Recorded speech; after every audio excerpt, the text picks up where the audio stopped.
Hey everybody, today I'm going to walk us through the basic photo corrections tutorial, and I'm going to use the browser-based raster application called Photopea.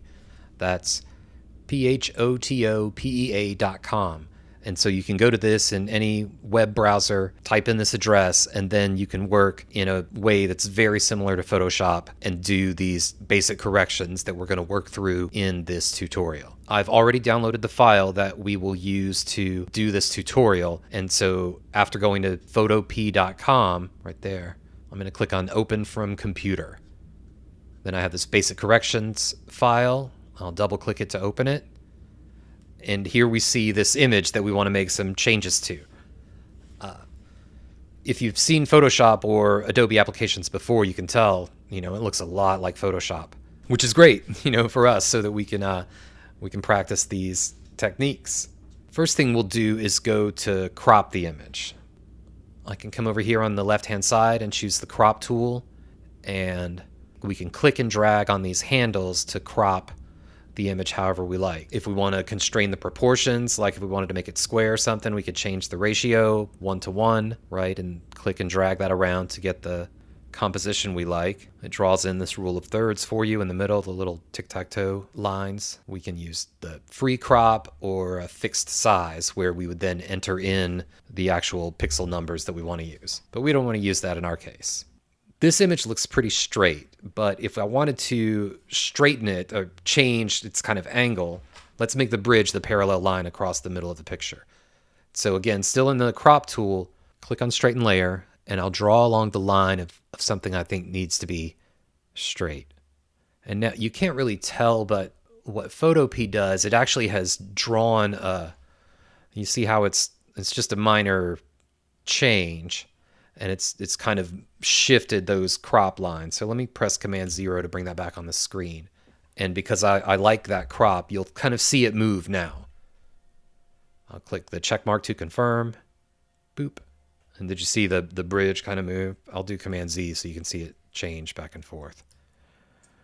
Click on straighten layer, draw a line along the thing you want to be straight, and Photopea or Photoshop will straighten it out for you. Now we want to improve the image's tone or its color. It's kind of gray and washed out looking. To do that, we can adjust the image's levels. And to make a levels adjustment, we'll create what's called an adjustment layer. The reason we use layers is for non-destructive editing. And what that means is that we aren't actually taking away anything from the image. It's not like we're deleting information. We are creating new layers in Photopea that affect the layers beneath them. So let me show you what I'm talking about. To create a new levels adjustment layer to fix the tone in this case, we can come down here and click on this black and white cookie and choose levels. In Photopea and in Photoshop, all of the tools are accessible through different ways, and you can do it whichever way ends up being, your preferred method. For example, if we wanted to add this adjustment layer, I can come up here under layer and choose new adjustment layer, and then could choose levels there as well. So here, layer, new adjustment layer, and levels, or here, down in the bottom right-hand corner. Oops, don't want a curves layer. Command Z to undo. So we've got levels. We've got the levels adjustment layer here. And when we saw the histogram slides from last week, and remember, black is on this side, white is on this side. There are 255 levels in here. This gray block here, this is the middle of the image, the middle gray, the middle tone. And it's signified by 1, meaning that it's halfway through. In reality, it's like 128 on the 0 to 255 scale. But we could see, there's no white in this image at all, and no real black either. One of the first things we can do with the levels adjustment layer is click on auto and see what it thinks. That doesn't look any better, right? It didn't really do anything at all in this case. So I'm going to press Command Z to go back to the beginning. And in my own work, I often just kind of take the white square and drag it down to where the histogram starts to pick up. And then do the same for the black square to get that color back in there, or the contrast. Right now we have a white, and we have a black. You can also adjust these numbers manually. Oops. Right, 10, 175, something like that.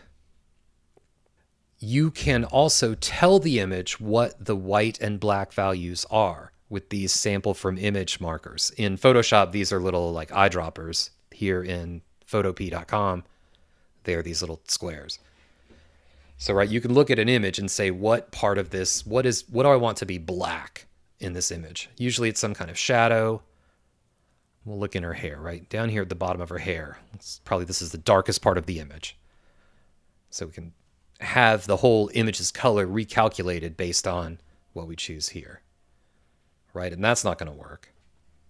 So let me Command Z to undo that. How about if we pick the middle gray? What is absolutely gray in this picture? So I'll click on that tab, and let's say the river is gray, middle value. Well, hang on. Command 0 to see the whole thing on our screen. I can click on the eyeball here in the layers stack to see the changes. This already looks better to me. And then to choose a white point, I can go ahead and click here on the white block. And maybe let's try, this light on her shoulder looks pretty good. Command 0. I'm zooming in and out. I'm pressing Command plus to zoom into the image, or using my trackpad, spreading my fingers apart, one finger or two finger gestures, spread them apart to zoom in and out. And I strongly encourage you to zoom in to your images so you can see what you're doing. All right, that's starting to look much, much better. Eyeball off. See, yellow, worn out. Eyeball on. Now I can starting to get, more natural looking colors. The contrast is still off, so let's kind of bump this black in a little bit. And you see how it starts to look a little richer as you start to touch the left side of the histogram. Okay, so here's our first fix. I'm still not wild about the color here, so I want to try something else. I'm going to go, this time I'm going to come up here to Layer, and I'll choose New Adjustment Layer, and I'll try Curves. Curves is a similar adjustment as levels, but you can finesse the changes a little more in curves than you can in levels. So I want it to be a little bit brighter over here on the right side. And then I'll pull this down a little bit to make it a little darker. Right, remember, left is black, right is white. And then if I wanted to change that middle value, the gamma, we can change that by clicking to make a dot here and bring that up a little bit. So we can see these changes. And this is what Curves thinks we should do when I click Auto. Yeah, I disagree. I think we need a little bit of brightness. See how I can kind of move these dots around to change where within the image the white value is being modified. And we've pulled the gamma down, which has the effect of kind of making, giving us this high contrast effect. Right, so now we've used levels and curves to get this, take that yellow cast out of our picture, and kind of bring back some of the color. One more thing I want to try is to go into the individual color channels in the levels adjustment. And so I'm looking at the red and the green and the blue histograms separately and adjusting those black points and white points within them. And a lot of times this will give us a more satisfying outcome. You can see I'm just kind of messing around, pulling them in and out to see where that sweet spot of color is in here.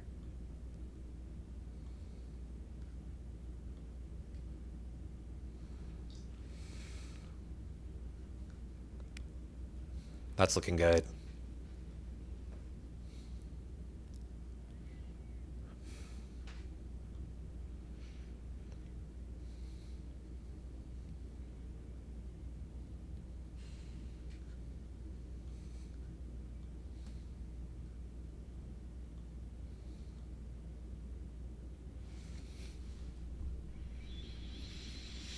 And so now, as I have been manipulating the histograms within each channel, I actually have a better outcome than I did manipulating just the red, green, and blue, the RGB combined color channel. I think Photoshop would probably have done a better job with this image, but that's interesting. So this is another option that we have, is to actually go into the channel, the individual color channels within the levels adjustment and adjust those colors. So the opposite of green is magenta.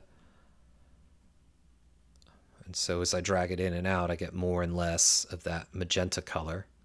Here's the red color channel.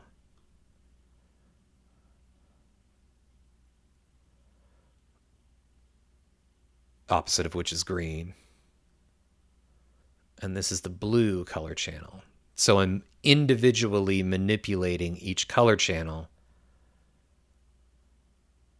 within the levels menu. And there are a lot of different ways to change the color in an image. Levels is one of the simplest to grasp. I like that much better.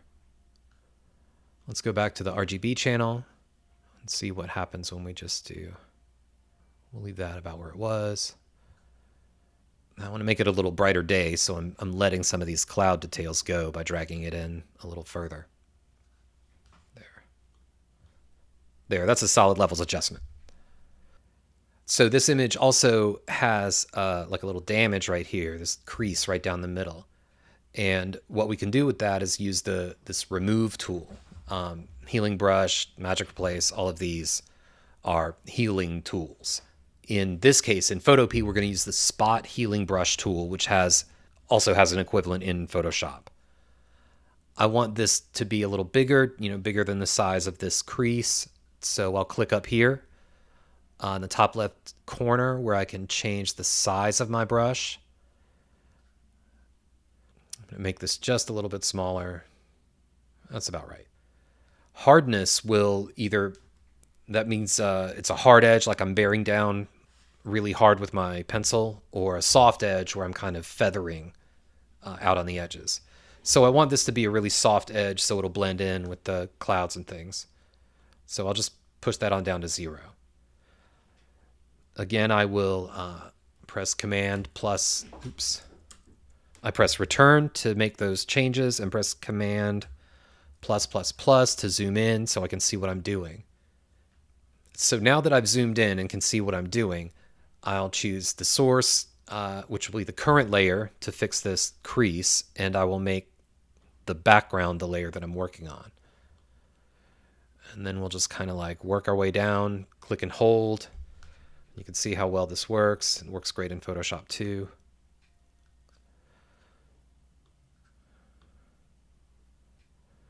And I'm in the habit of doing these. I wouldn't do this as a continual line. I've found that it makes it more obvious. You can kind of see it. So I do little sections at a time whenever I'm using any healing brush here in Photopea or in Photoshop. We'll see it's kind of grabbed her shoulder, so we don't want that. I'll try it again. Still wants to get her shoulder. So there are a couple of things I can do here.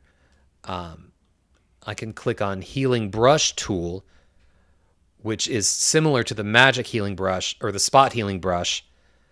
The Spot Healing Brush picks its own source to heal the image from.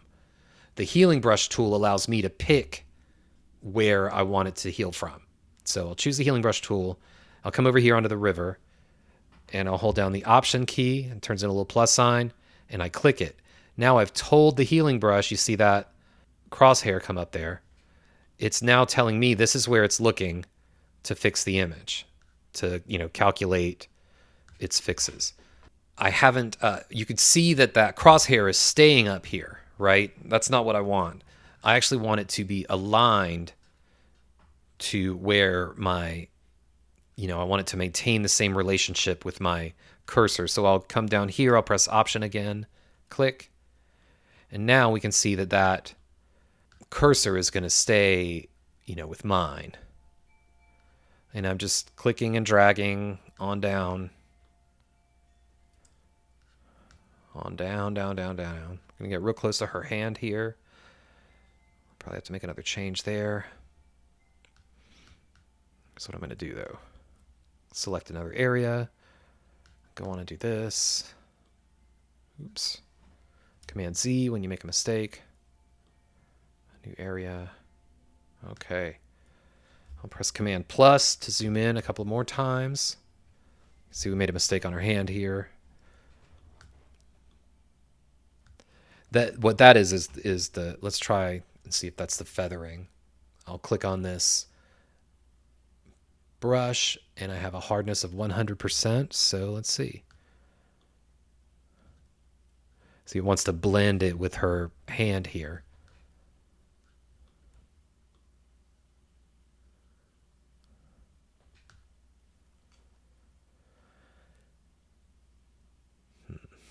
So that's not what we really want. I don't know what Magic Replace does.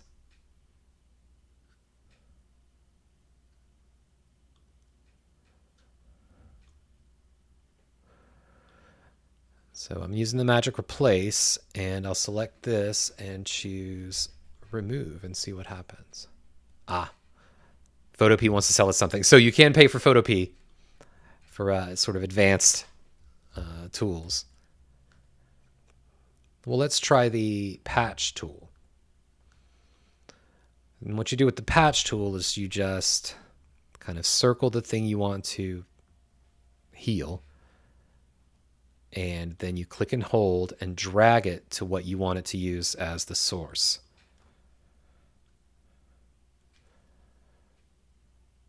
That didn't really work either. Now let's try the rubber stamp tool, which also has an equivalent in Photoshop. The rubber stamp tool literally copies whatever it is that you've selected. So I'll press Option to select my area to copy from. I'll make sure that I have a very soft brush and make it a little bigger. Oh, too big. And I'm just going to kind of do this. Right, so this is a literal copy. It's a rubber stamp, right? It's rubber stamping all of this stuff. I haven't aligned that cursor yet, so I'll go ahead and do that too. Oops.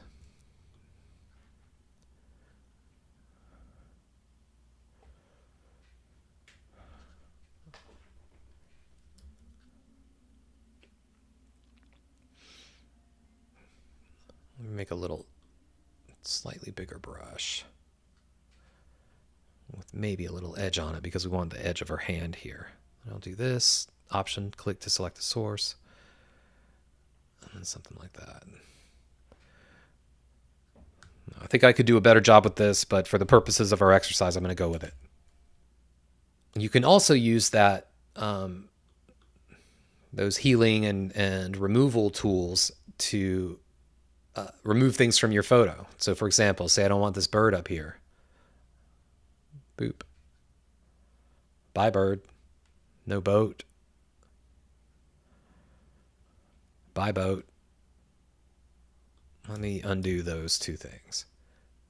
Now I've selected this content aware move tool, and let's say I want to be smart and put this bird somewhere else. Bird's in the wrong place. Let's put the bird right here. There you go. Realistic, not realistic, you know, however you like. You can use these tools to your own whims. For kicks, that's what I'm going to do. I'm going to take the content aware move tool and take this boat, circle it, and move it up here. Enter. And then I will do the same thing with the bird. Move it down here. Right, why not?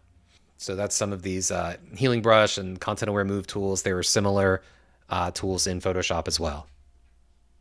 Notice that when you have this asterisk here in Photopea and also in Photoshop, that means the image has not been saved. So I'll choose File, save as PSD, and save it back to my desktop so I can keep it and make sure that I don't lose anything should anything go wrong. Similar to the step that's step 5, retouch with generative fill, would be in the equivalent in Photopea would be this magic replace, but that's a paid feature of this tool and not critical to basic photo corrections. So we'll go ahead and skip that step. This image is a little noisy. You can see all of this kind of dots in here. And so what I'll do is click on filter, noise, reduce noise, and that'll give us a smoother kind of look. We can adjust that to our taste. Right, there's a 10, which makes it real blurry. There's 0 reduction. Let's just split the difference, go halfway. Protect detail. Let's see what 50% does. So this is with the change, and I'll uncheck it to see without. You see it changing just a little bit. A little less noisy. If it was like the people's faces, I would want to protect more detail, but I'm not going to worry about it with their backs. I'll click OK here. And you know, when I did that bird move, I messed up the background. So one of the things I want to do now, just for craftsmanship's sake, is kind of try to fix this little screw up here. And I think to do that, I'll use the rubber stamp tool again. And you can see, I'll click there to make my selection of what it's going to rubber stamp. And now I'm just sort of faking in this this background scenery again. These trees along the river back there.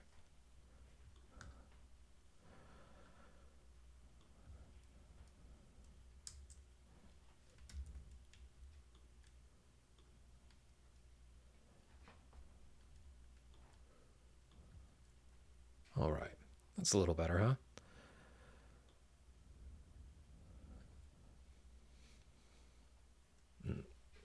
Looks like I messed up the side of this kid's head. Do a quick fix on that. Option click to figure out our cloning source. Oops, too soft. And I'll make the brush a little smaller. Oops, not that small. That'll do. Option.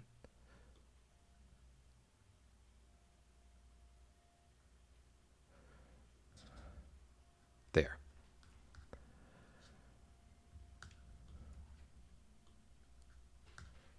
Oops. Now extra soft and bigger brush. Oh, too much, too big, too small. You can see how it's starting to catch part of her shoulder when I move that in here. So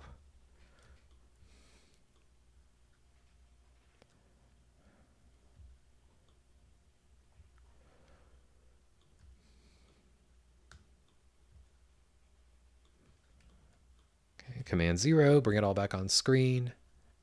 And there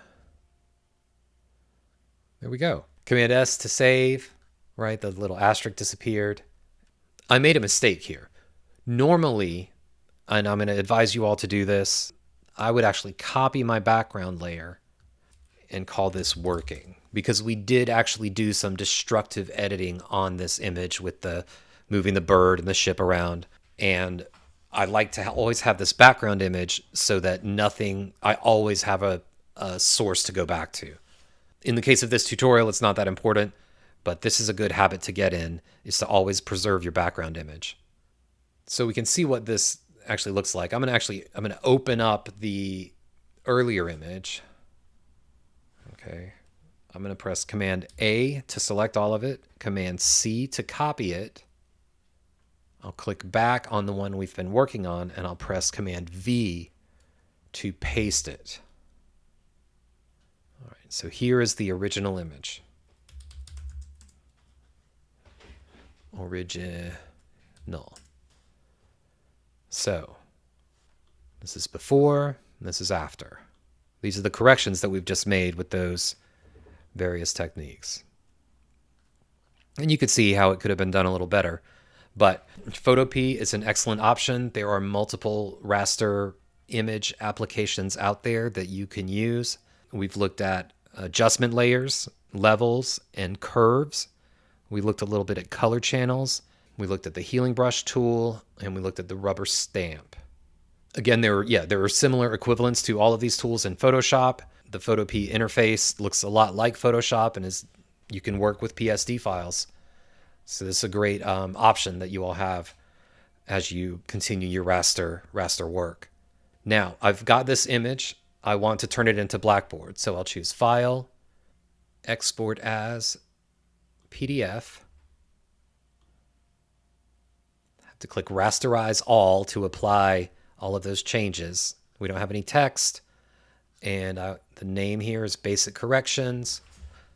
Right, I'll add my last name, Basic Corrections, PDF, size is all fine, and click Save. And then I have Parker Basic Corrections, Photopea.pdf. You can also, if you like, choose File, Export as JPEG. This is your kind of traditional image format, and that gives us all of those changes that we talked about. In this case, I'll just Parker JPEG. Width is fine. Quality. I always save JPEGs as maximum quality. You don't have anything to lose by making your pictures slightly higher quality. So I always save JPEGs at 100%. I've never had anyone complain or say this file is too big. I click Save, and now I've downloaded that one too. So again, before, after. And so after you've saved your file, you will log in to our course on Blackboard, find this tutorial, Basic Corrections, and submit the PDF or JPEG there to complete. Thanks for following along, and I look forward to seeing your work. If you have any questions, please let me know.